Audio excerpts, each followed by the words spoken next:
여러분도 열심히 사시겠지만 그냥 좀 동기부여 차원에서 제 삶을 말씀드리면 수험생 안 해보셨잖아요. 어떤 삶인지 대강 말씀드릴게요. 그냥 저런 사람도 있구나 한번 보세요. 평일에 8시부터 9시까지 독서실에 있어요. 1시간 아니죠? 13시간이죠? 아침 8시, 그럼 7시에 일어나야 돼요. 그러니까 똑같이 일어나서 9시까지 공부를 하고 집에 가면 씻고 운동하고 일기 쓰고 책 읽고 수업 준비하고 그리고 12시에 자야 돼요. 이거 맨날 하는 거예요. 이거 지금 제가 1년 반 했어요. 지금 550일인가 됐는데 공부 시간만 따지면 한 5,500시간, 6,000시간 넘을 텐데 강의 들은 것만 1,000시간이 넘어요. 그러니까 뭐 저는 이 길을 선택해서 그런데 여러분은 그렇게 안 해도 되잖아요. 그래서 어떻게 보면 되게 부럽기도 하거든요. 제가 아는 거에 10분의 1도 안 알려드려도 돼서. 근데 그것만 알아도 충분히 제대로 먹고 살거든요. 전 진짜 제대로 알고 싶어서 그냥 이 길을 선택한 거라. 뭐 일단 주말에 오시는 것도 대단하다 생각해요. 그럼 뭐 아까는 장기 할부 알려드렸고 이제 18번 가야 되죠. 네, 17번은 좀 디테일 많이 설명드렸어요. 이제 18번은 이것도 비슷해 보이지 않나요? wak구가 17번이랑 18번이랑.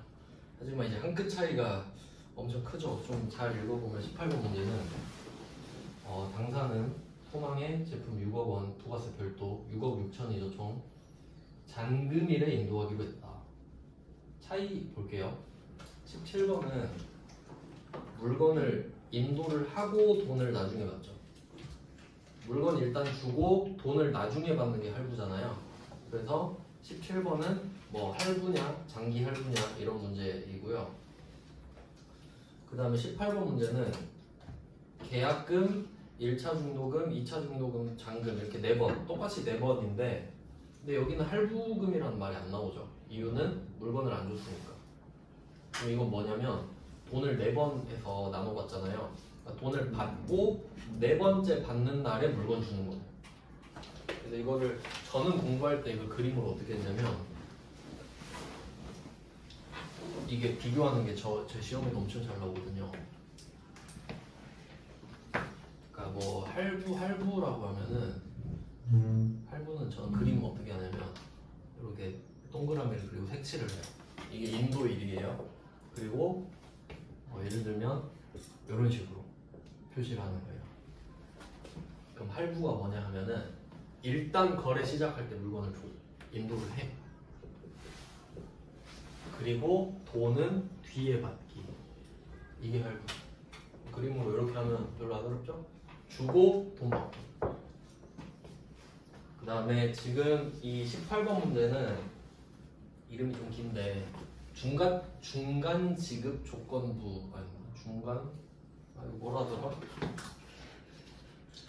이름이 맨날 생각이 안 나서 중간 지급 조건 중간 지급 조건부 찾았어요? 감사합니다. 알긴 알거든요. 디테일이야. 왜냐면 이걸 물어보진 않거든요 제 시험에.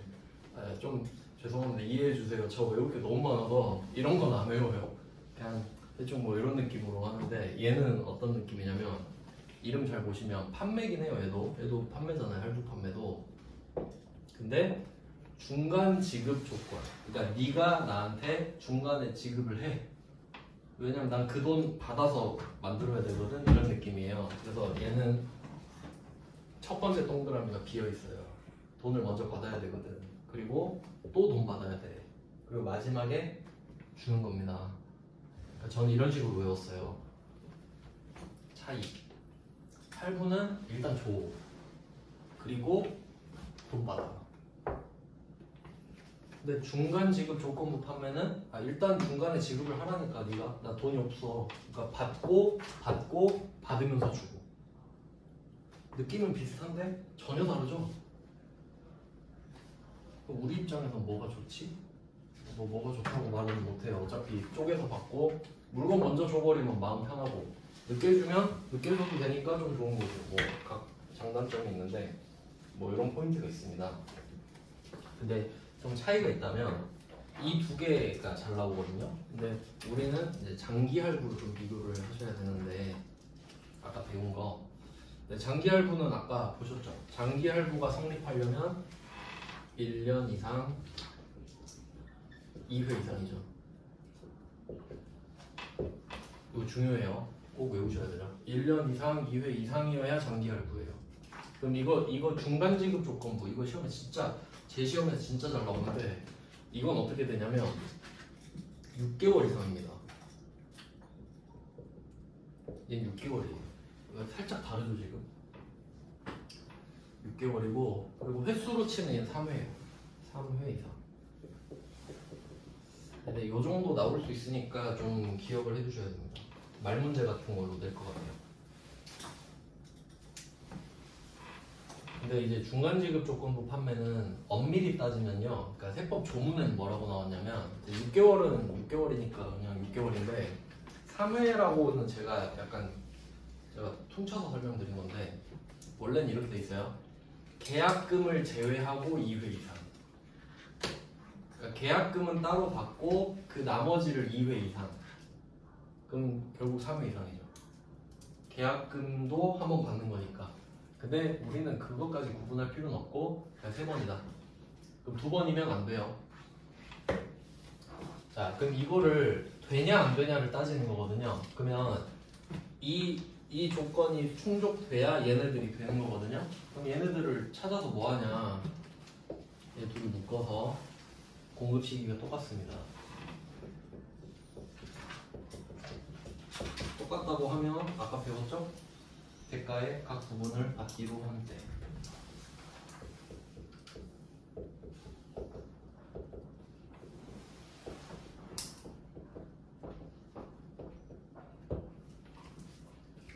이 두 개의 충족이 되면 각 부분을 받기로 한 때가 공급 시기가 되기 때문이에요.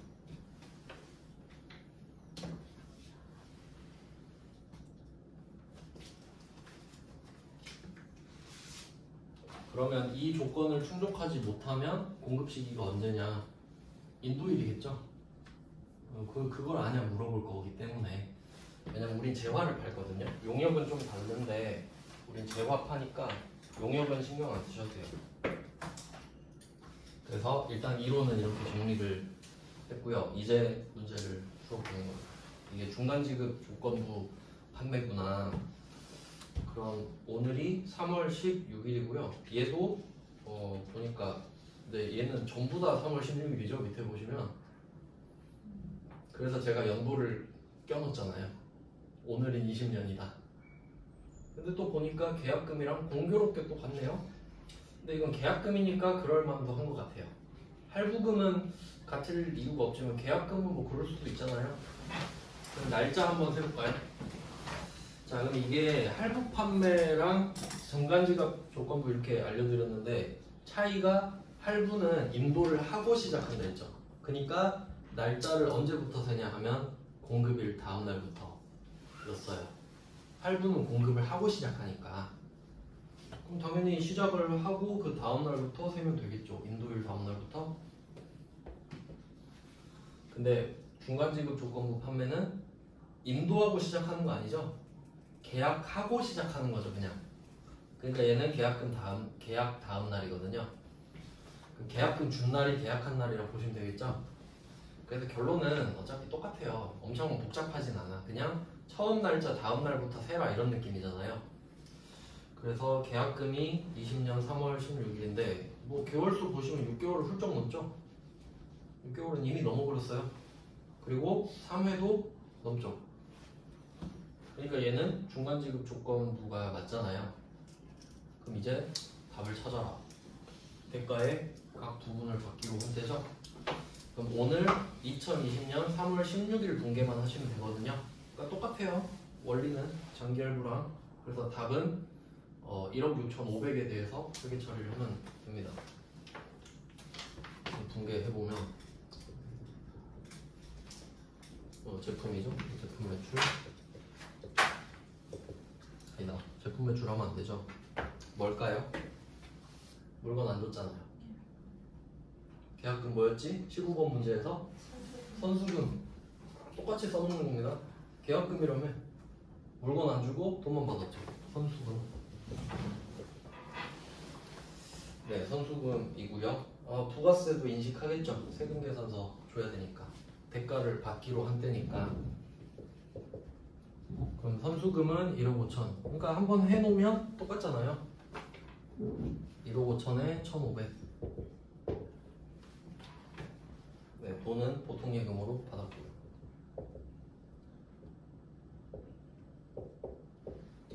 네, 근데 이제 아시겠지만 답만 찾는 건 의미가 없어요.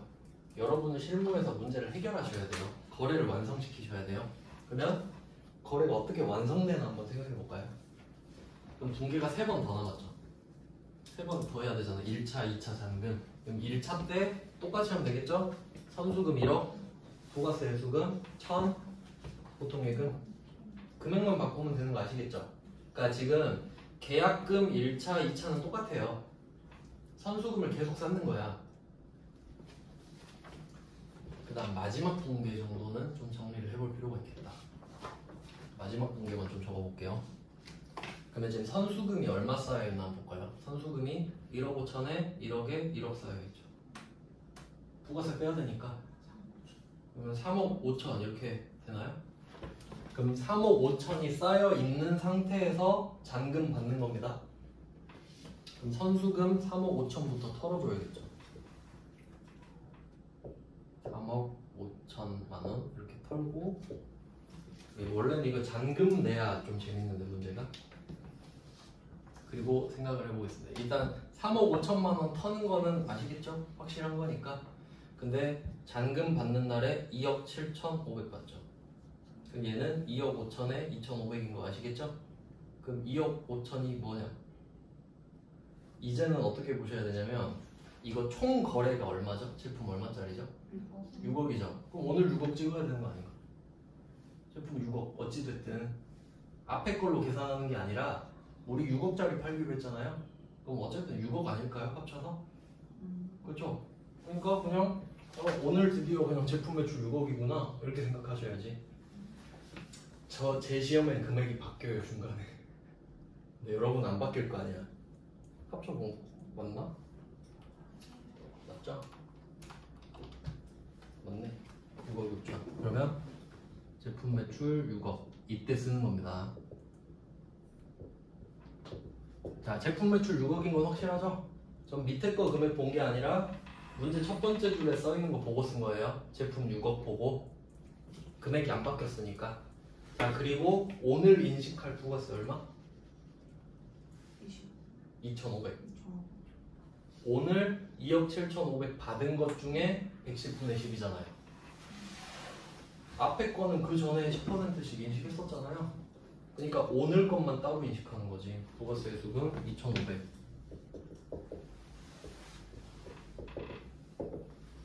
이렇게 돼야겠죠. 그럼 이거 그 위에다 쓸 때 2억 5천 쓰셔야 되죠? 위에 그 메인 매출좀 위에 쓸 때. 그리고 혼합 가가지고 제품 매출 6억 따로 써야 되잖아요.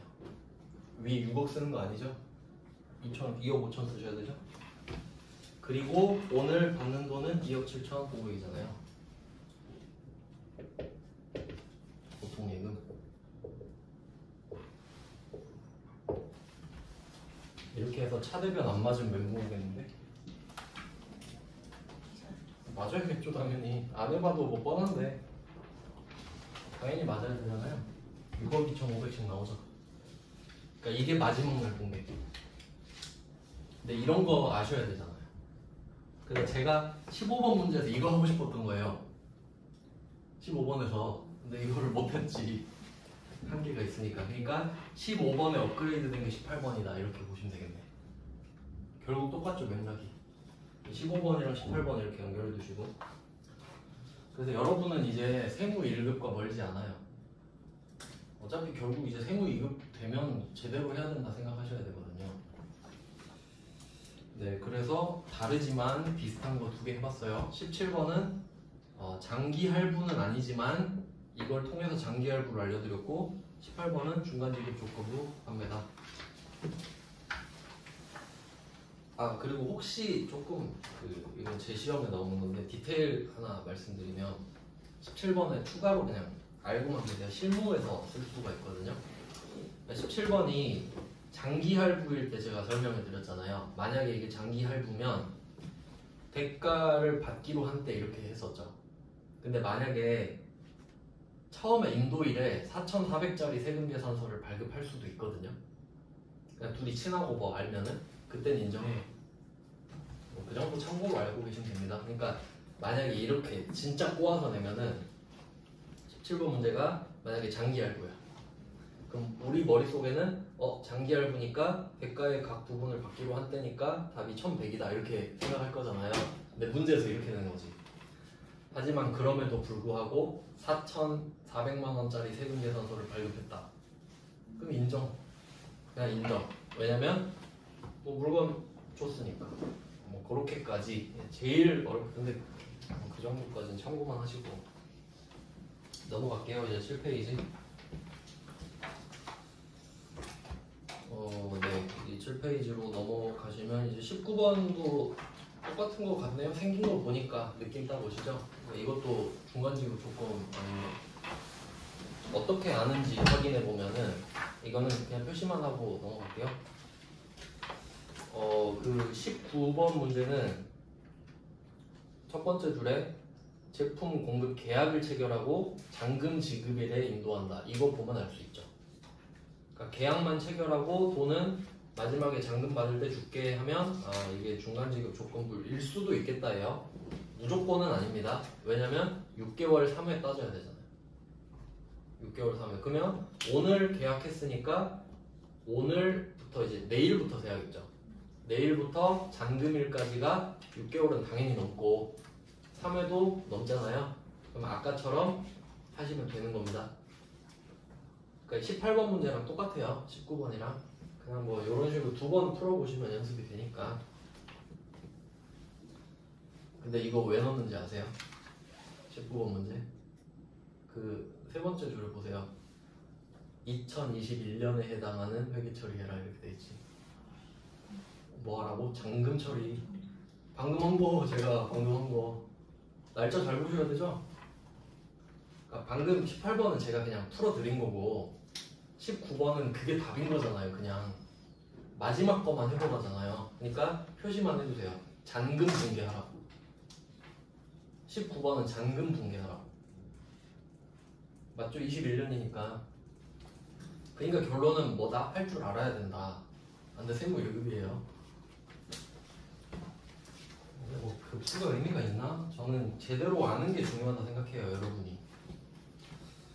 네, 이렇게 하면 뭐 좀 부가적인 내용이고 이제 이런 거는 회계 1급에서 내긴 좀 어려우니까 추가적으로 나왔다 보시면 되고요. 그 다음에 20번부터 22번까지는 여러분이 할 줄 아시는 건데 할 줄 아시는 거니까 그냥 손님 팁만 알려드리고 넘어갈게요. 그 회계 1급 때도 좀 중요하게 배우지 않으셨나요? 유형자산 처분해서 이거 회계 1급 때도 엄청 잘 나오죠? 이거 내면 잘 틀리니까. 저는 회계 1급 그거 강의할 때 이거 되게 강조하거든요. 이거 무조건 나온다. 이거 확실히 풀 줄 아셔야 된다. 한번 대표 문제로 20번만 한번 해볼까요? 이거 푸는 왁구 아시죠? 이거 유형자산 처분인데 기계장치 이론부터 한번 해볼까요? 제가 여러분이 누구한테 배웠는지 모르니까 저한테 배웠으면 설명 안 하는데 제 스타일대로 한 번 더 정리해 드릴게요. 지금 기계장치가 5천만 원 20번 문제 보는 거예요. 자, 그럼 이 기계장치 5천만 원의 의미를 생각해 보면 이거를 5천만 원 주고 샀다는 겁니다. 그러면 우리는 타임라인대로 쭉 가볼게요. 이 기계장치를 우리는 5,500에 샀을 거예요. 맞아요? 부가세 500도 냈을 거 아닙니까? 근데 그 500은 돌려받았겠지. 그러니까 기계장치 5천만 원만 남았죠. 그 다음에 감가상각 유계액이 3,570만 원 이렇게 돼 있어요. 우리가 나름대로 감가상각을 한 거겠죠. 감가상각 무계획이 차감 계정으로 3,570만 원. 그럼 이게 우리가 아마 처음 접했던 차감 계정일 겁니다. 맞죠? 차감 계정. 그럼 이렇게 차감하는 걸 어떻게 차감한다고? 간접 차감. 차감 계정을 두고 빼잖아요. 이게 간접 차감이에요. 근데 유형자산에서 그냥 3,570을 마이너스 빼버리면 직접 차감이지. 근데 그 방법 쓰지 않죠. 회계는 간접 차감 쓰죠. 왜? 이래야 주주한테 좋은 정보를 주니까. 그럼 우리는 이거 보고 뭐 1,430만 원이 남았구나 이렇게 생각하죠? 이거 되게 중요한 포인트 있어요. 1,430만 원 남은 거 아시겠죠? 이제 이거 뭐라고 부르는지 알아야 돼요. 혹시 아시나요? 장부금액이라고 불러요. 진짜 중요한 겁니다. 장부금액 이거 진짜 중요해요. 진짜 중요한 말이에요 이게. 그 아까 비슷한 거 했었죠. 처음에 제품 매출 빼기 뭐 빼기 한순 매출 이런 거. 왜냐면 그 밑에 있는 게 중요하니까 밑에 거 구하는 거거든요. 그럼 이게 왜 장부금액이냐? 장부에 이렇게 적혀 있거든요. 그러니까 결국 장부금액은 이렇게. 이거 그 회계 1급 때 조회할 때도 이런 걸로 장난 좀 쳐요. 어떻게 내는지 한번 알려드릴게요. 그러니까 예를 들면 이런 거 내는 거예요. 장부 조회할 때 차량 운반구의 장부 금액을 조회하세요. 근데 어떻게 하고 틀릴까? 차량 운반구 조회해서 5천만 원 쓰고 틀려요. 그건 장부 금액이 아니에요. 장부 금액은 감가상각 무계획이 차감된 후의 금액이거든요.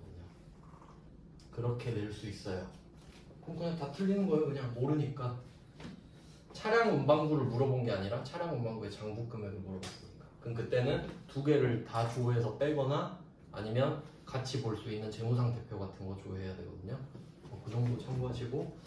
자, 근데 그럼 이거를 분개를 한번 해볼게요. 왁구를 잡아봅시다. 저는 이렇게 알려드리거든요. 그럼 기계장치 대변으로 나가는 건 당연하죠. 그리고 감가상각 무계획은 대변에 차감으로 쌓이니까 차변으로 없어지죠. 이건 뭐 기본이잖아요. 저는 단계별로 좀 설명을 해드리는데 얘는 좀 중요하니까 성분까지 표시해 볼게요. 기계장치는 자산의 감소해요. 들어왔던 게 나가는 거니까. 그리고 감가상각 무계획은 얘는 존재 자체가 기계장치의 차감이잖아요. 그러니까 얘는 자산의 마이너스 성격이거든요. 근데 얘가 없어지면 자산 플러스 되는 거야. 그냥 반대니까. 헷갈리면 그냥 반대라고 생각하세요. 그럼 얘는 자산 증가되죠. 그럼 여기까지 보면 이해가 안 될 수도 있는데 항상 두 개를 묶어서 생각하세요. 장부금액이니까. 저는 이걸 1단계라고 합니다. 1단계. 그럼 이렇게 1단계를 표시하고 분석을 해보잖아요. 자산이 5천 감소했죠. 3,570 증가했죠. 그럼 순자산은 1,430이 감소한단 말이에요. 그럴 수밖에 없죠. 그러니까 이 두 개 분개를 해야 이 장부 금액을 장부에서 털어내는 거예요. 그러니까 장부를 정리하는 거예요. 깔끔하게. 야, 너 나가니까 네 주인 나간대 너도 나가. 그럼 둘 다 나가면 되죠. 그러니까 반대로 해주니까 1,430이 나가더라 이거지. 이해되셨죠 이거는? 그 다음 두 번째. 얼마에 팔았냐 거든요. 장부 금액이랑 얼마에 팔았냐는 다르죠. 20번 문제는 1,000만 원 아닌데 얼마에 팔았지? 1,500에 팔았죠. 그럼 1,500을 기점으로 그럼 우리 부가세 얼마 받죠? 부가세만 따지면 150이죠. 그럼 그걸 먼저 적어요. 왜냐면 결제 수단은 막 섞일 수 있죠. 그러니까 여러분이 1,500을 받아야 되는데 뭐 현금 얼마, 수표 얼마, 어음 얼마 뭐 이럴 수 있지. 근데 부가세는 안 바뀌지. 1,500에 팔면 부가세는 150으로 끝나죠. 그러니까 확실한 것부터 적으라 이거지. 그래서 확실하니까 바로 부가세 수금 찍어줍니다. 안 변하는 것부터 그냥 바로 정리한 거예요. 그럼 우리는 이 돈을 걷어서 내야 되니까 부채가 되겠죠.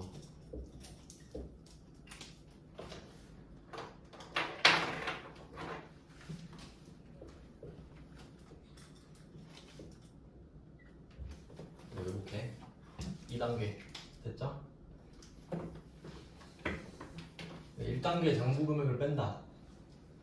2단계 부가세를 더한다. 이렇게 됐죠? 그럼 이제 3단계 얼마를 받을 것인가 이게 중요하거든요.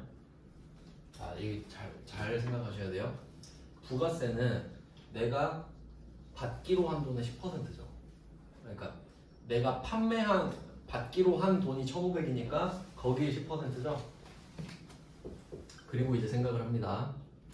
그럼 우리는 얼마를 받아야 되는가? 이게 왜 헷갈리냐면요. 유형자산만 팔면 갑자기 사람들이 착해져가지고 1,500만 원만 받아요. 얼마 받아야 되죠? 1,250 받아야 되죠. 그러니까 여기는 몇 퍼센트 줘야 되죠? 110%. 왜? 10% 때문에. 10%를 내야 되잖아요. 그러니까 얘 때문에 110%가 돼야 돼. 그럼 여기는 1650이야. 이거 파이 잡고 시작하는 거예요. 150이니까 여긴 1650이다. 일단 세팅해놓고 시작하셔야 됩니다. 아시겠죠? 그럼 1650 딱 생각해놨죠? 그리고 적는 거야. 이제 뭘로 받았을까? 일단 보통액은 1000 들어왔어.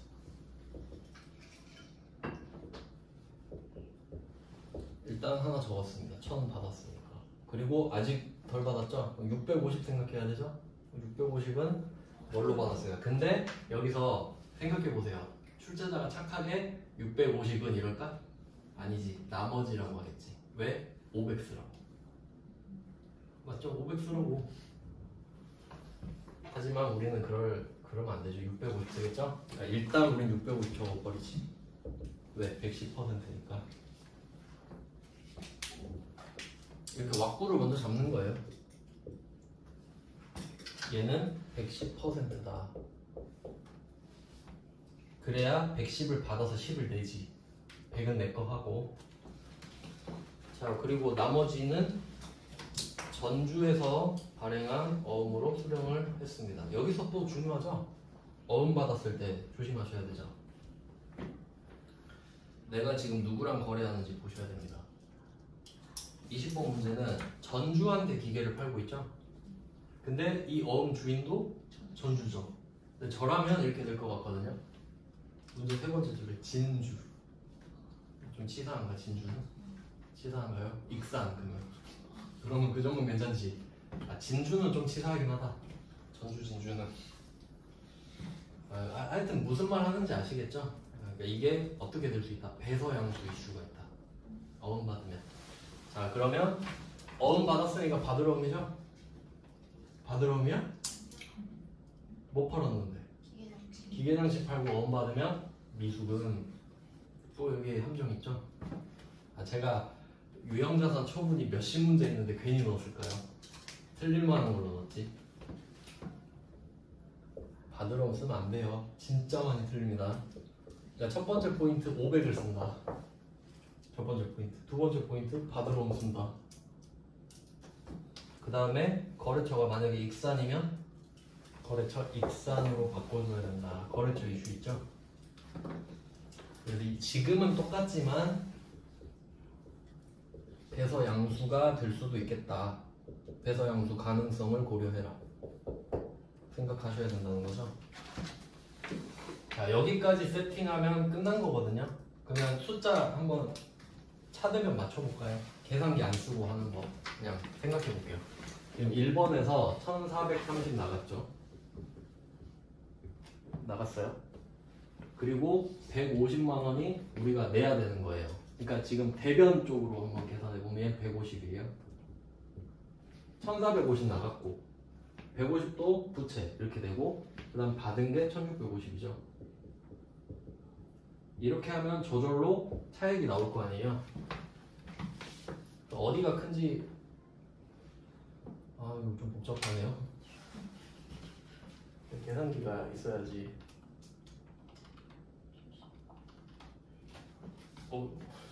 얼마예요? 1650 빼기 1430 70이 남는다. 그죠? 그럼 이쪽이 1650이니까 왜냐면 이건 이쪽으로 몰았으니까 이쪽이 1650이고 이쪽이 70이 더 크거든요. 그럼 70은 여기에요, 여기에요. 이쪽이 더 커. 이쪽이 빈 거지. 그러면 70 들어오잖아요. 뭘까? 처분 이익이죠. 처분 이익 쓰면 끝이에요. 유형자산 처분 이익. 그러니까 이렇게 유형자산 처분은 복잡하기 때문에 체계를 잡고 해야 돼요. 그냥 그날 기분에 따라 푸는 게 아니라 유형자산 나왔네. 장부금액 일단 적고 부가세 적고 결제수단 적고 차변 대변 비교해서 처분 이익이든 처분 손실이든 뽑아낸다. 꼭 이 순서대로 푸셔야 돼요. 이대로 풀면 제일 쉬운 문제예요. 실제로 그런 분들도 있었어요. 회계 1급 듣고 세무 2급 듣는데 이것만 잘해. 이것만 겁나 잘해요. 딴 거는 잘 못 풀고. 그럴 수도 있죠. 왜냐면 이거는 회계 1급도 나오고 세무 2급도 나오니까. 세무 2급, 1급도 다 나와요. 2급도 나오고. 왜냐면 내면 다 틀리니까요. 그래서 포인트 뭐 이렇게 짚어봤고 밑에 거는 그냥 뭐 풀어보실 수 있겠죠. 어차피 다 똑같은데 좀 그 22번에 특이한 것만 하나 좀 짚어드리면, 그러니까 이 왁구는 똑같은데요. 그러니까 포인트는 여기겠지. 3번에서 장난칠 거 아니에요. 막 어음도 내고. 근데 22번 보시면은 두 번째 줄에 나이스에 대한 원재료 외상 매입액, 이거 표시해 볼까요? 나이스에 대한 원재료 외상 매입액 3천만 원. 이거를 표시를 해보시고 계정 과목이 뭘까 생각해 볼게요. 그러니까 나이스한테 원재료를 샀고 돈은 안 줬나 보네. 그러면 계정 과목이 외상 매입금으로 돼 있겠죠? 계정 과목은 안 어려운데, 그러니까 미지급금은 아니잖아요. 원재료니까. 그럼 이거 뭘 하자는 거냐면, 지금 우리가 건물을 신방한테 팔잖아요. 신방한테. 근데 갑자기 뭔 나이스가 나오냐? 이거는 약간 삼각관계 느낌이거든요. 그냥 이해를 위해서 써보면 나가 있고 나. 지금 우리가 건물을 파는 데가 신방이거든요. 신방한테 건물을 팔아요. 뭐 여기까지 안 어렵죠? 신방한테 건물을 파는데 갑자기 나이스가 왜 나오냐? 지금 삼각관계인 거거든요. 이게 뭐냐면 옛날에 나이스한테 원재료 산 게 있어요. 상황이 이렇게 돼. 정리하면, 그러니까 시간 순서대로 보면은 내가 나이스한테 원재료를 산 게 첫 번째입니다. 옛날에 샀어요. 그리고 외상을 때려놨지. 지금 외상을 한 거예요. 그럼 우리는 언젠가 나이스한테 돈 갚아야 되죠. 3천을. 근데 일단 킵해놓은 상태입니다. 그리고 신방한테 가가지고 야 건물 팔게 돈 내놔 이랬어요. 근데 신방이 나한테 와서 아른 체를 하는 거예요. 너 나이스 알잖아. 이래. 나이스 나 알지 거래처인데. 그러니까 얘가 그래요. 나 나이스랑 짱친이야. 갑자기 막 이러는 거예요. 그래 그래서 어쩌라고 이러니까 너 어차피 나한테 돈 줘야 되잖아. 너 나이스한테도 돈 갚아야 되지. 그러면 나한테 돈을 줘야 되는 거 말고 부채를 그냥 퉁치자 이런 거예요. 그러니까 신방이 나이스랑 친하다고 지가 돈을 갚아주겠다는 거예요. 그리고 다시 봐봐요. 신방에서 대신 변제하기로 했다. 그럼 이 말은 잘 보세요. 원래는 여기 차변에 신방이 나한테 뭔가를 줘야 되죠.